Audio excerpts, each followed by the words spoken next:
Illinois.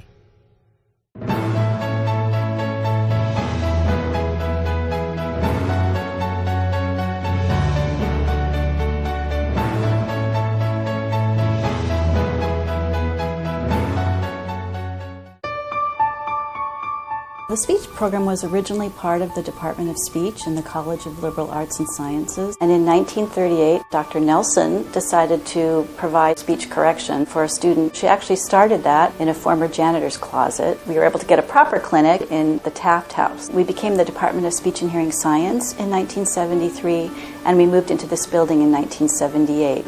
Speech-language pathology really started in the Midwest, and the Big Ten universities have traditionally been strong leaders in the field. We have about 300 undergraduate students in our program. We have 4 undergraduate concentrations. As part of our undergraduate experience, students have an opportunity to get involved in various aspects of the program. They can volunteer at schools, they can volunteer in research labs, they can observe in our clinic, and really get a broad perspective on what it is that we do.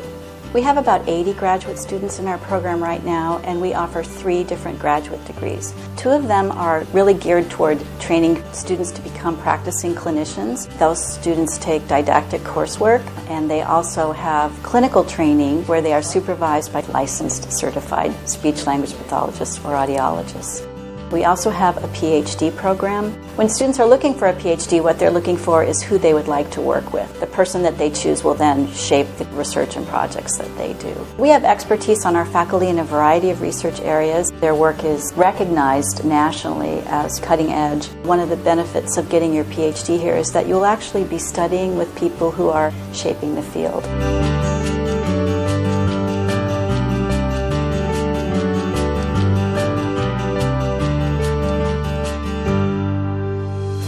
Tinnitus, as you know, is ringing in the ears. It is an illusion, so there is no external source of that sound, and yet we are hearing something. So we are attacking the problem from different angles. We're trying to understand it. We're trying to evaluate therapies. We're trying to propose new therapies.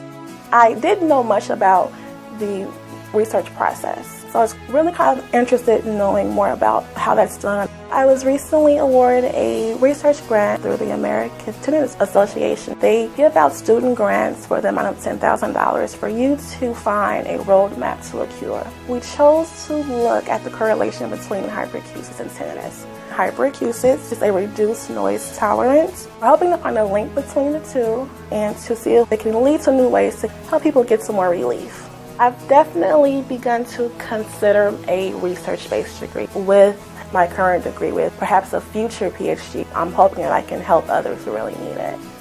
For a student to feel ownership and say, what I'm doing is contributing to advancing knowledge, is contributing to patient care. Once they feel that, then you just have to sit back and let them do it. What they will produce later on, what we will produce collectively, will affect this huge amount of people.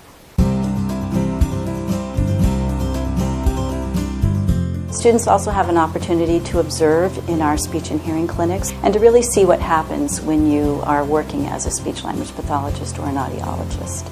Our audiology clinic is housed within this building, and we provide audiological services and clinical training for our students. But our speech-language pathology students have their clinical training and provide services in Research Park.